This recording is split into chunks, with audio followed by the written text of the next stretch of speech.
O Gazeta Entrevista já está de volta para receber mais um convidado. Daqui a pouco nós vamos falar de política com o professor doutor Nilson Euclides, cientista político, que eventualmente vem aqui fazer suas análises e tem fatos novos no cenário político. Hoje nós acompanhamos a finalização do processo de impeachment da presidente Dilma Rousseff, agora ex-presidente. Vamos também comentar a realidade das eleições municipais aqui em Rio Branco, no interior do estado. Tudo isso a gente vai discutir já já com o professor doutor Nilson Euclides. Antes de convidá-lo, deixa eu falar aqui com você que quer ganhar prêmios. Olha, o Acre Clube de Vantagens é um concurso que você já sabe que é muito fácil participar. Você compra nas lojas que fazem parte do Acre Clube, ganha cupons, preenche, deposita na urna e é só esperar os sorteios que acontecem diariamente no programa Gazeta Alerta aqui na TV Gazeta. Nas compras acima de R$30, você já ganha prêmios. As lojas são o Supermercados Pague Pouco, Barriga Verde, OK Magazine, Postos Líder e Floresta e a Recol Pharma. Todas as suas compras acima de R$30, nessas lojas você recebe cupons, preenche, põe na urna e é só esperar o sorteio. R$1.000. R$1.000 todos os dias são sorteados. Então participe, quem sabe você será o próximo. Muito bem, professor Nilson Euclides, pode vir para cá. Boa noite. Boa noite. Tudo bem? Tudo bem. Satisfação recebê-lo mais uma vez. Prazer sempre estar aqui com você. Então, professor, o senhor, como todos os brasileiros, acompanhou hoje, juntamente com todo mundo, o processo de impeachment que teve esse desfecho que já era esperado, né? A presidente foi cassada, seu mandato foi cassado, no entanto, ela preserva os seus direitos políticos, o que surpreendeu muita gente. Como é que o senhor avalia esse desfecho, com essa diferença? Eu trabalho com duas hipóteses, né? Porque se havia um convencimento por parte dos senadores de que houve crime de responsabilidade praticado pela presidente da República, a pena, quer dizer, o julgamento deveria ter sido com afastamento definitivo e a cassação dos direitos políticos. Mas houve um pedido por parte da defesa pedindo que fosse preservados os direitos políticos da presidente, o que acabou ocorrendo. Das duas, uma, eu penso o seguinte: ou os senadores, parte do Senado, não estava devidamente convencido, portanto achou que seria uma pena muito excessiva, considerando que, né, não havia provas materiais, né, de crime de responsabilidade, ou setores do governo e a oposição entraram num grande acordo e criaram um precedente para, quem sabe, no futuro, outro político, diga-se aqui Eduardo Cunha, também possa preservar seus direitos políticos. Essa é uma leitura possível de se fazer. O senhor acha que agora a ex-presidente Dilma Rousseff, mantendo seus direitos políticos, teria condições de voltar a disputar uma eleição ou de ser nomeada em algum cargo, em algum governo? Olha, eu acredito a preservação dos direitos políticos da presidente Dilma Rousseff, do ponto de vista, se ela pensa em prosseguir na vida pública, não como militante, mas como, digamos, um gestor público, eu acho que abre um precedente não por um cargo majoritário, mas um cargo proporcional, o Senado, uma deputada federal. Eu acho que há possibilidade sim. Ela, apesar de todos os problemas que enfrentou, ela sai desse processo, apesar de ter perdido o cargo de presidente, ela sai, de certa forma, com uma áurea de uma pessoa correta e que cometeu alguns erros, mas que esses erros não foram suficientes para condená-la para a história. Pelo menos é essa leitura que eu faço. E a sua opinião sobre a materialidade, de fato, do crime, se essas provas que foram apresentadas são suficientes mesmo para atestar que ela cometeu o crime? Olha, eu acho que eu acompanhei em algumas partes do processo, que foi muito longo, defesa e acusação, no processo que desde quinta-feira... Muito repetitivo. Muito repetitivo, né? Mas eu não vi nada de novo. Não foi apresentado nem por parte da defesa, nem por parte da acusação, nada que pudesse colocar um ingrediente novo nesse processo de julgamento.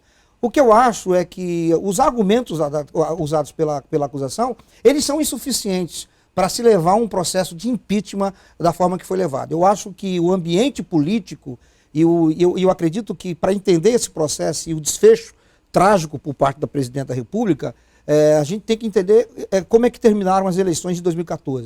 Ou seja, o ambiente político, não só no eleitorado brasileiro, mas dentro da classe política, ficou muito hostilizado Nós tivemos um ambiente político que foi contaminado por um discurso muito raivoso de ambas as partes, tanto da oposição quanto do governo. E esse ambiente hostil, ele de certa forma contaminou as relações políticas dentro do Congresso Nacional e no gabinete da Presidência da República. De qualquer modo, essa fase se concluiu. Mas será que o Brasil vai virar essa página ou o senhor acha que esse clima hostil vai permanecer?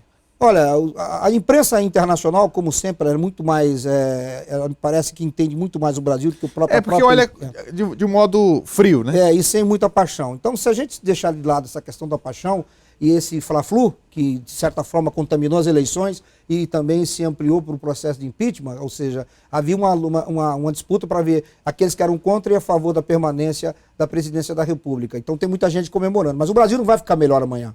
O Brasil tem sérios problemas políticos, tem uma crise econômica internacional e uma crise econômica interna de uma difícil solução de médio prazo, e eu não vi nenhum sinal por parte do grupo político que agora assume a presidência de forma definitiva, sinalização, pelo menos nesse período eleitoral. Nós temos, seria muito ingênuo acreditar que o governo do Temer amanhã vai baixar algum decreto, vai apresentar alguma proposta que vá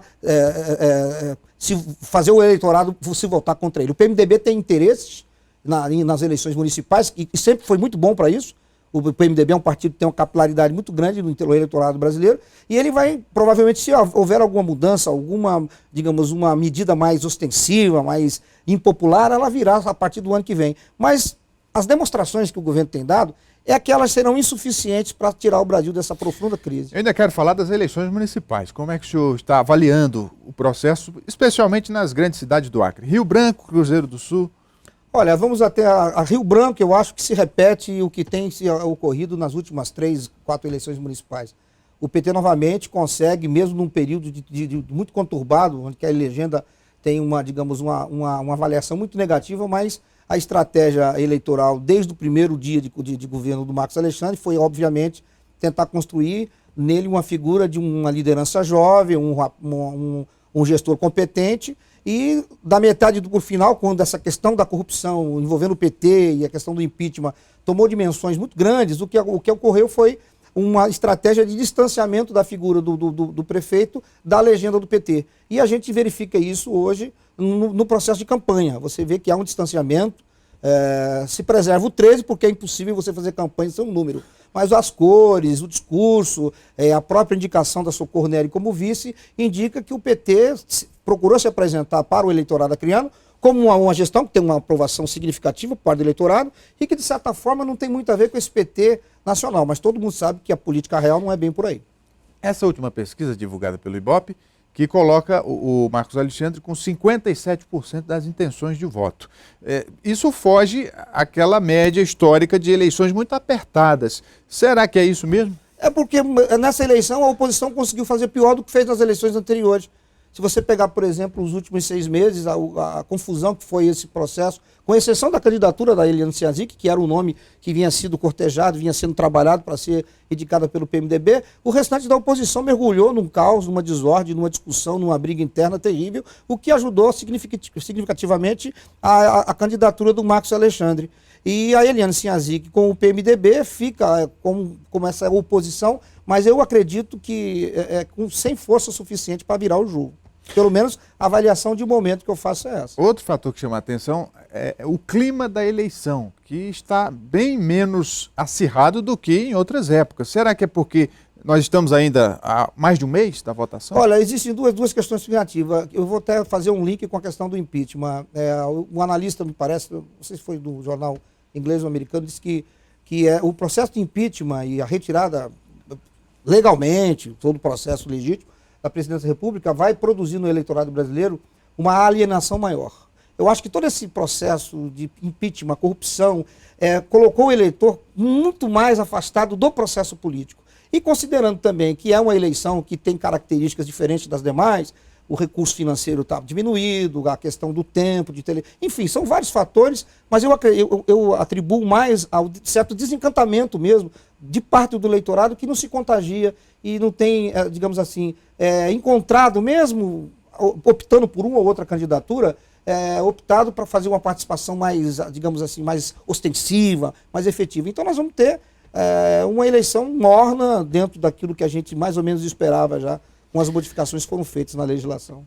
Muito bem, conversei aqui com o professor doutor Nilson Euclides, cientista político, dando suas opiniões. Muito obrigado pela vinda mais uma vez aqui. Eu que agradeço o convite. Vamos fazer um intervalo, daqui a pouco o Gazeta Entrevista volta. Continue com a gente.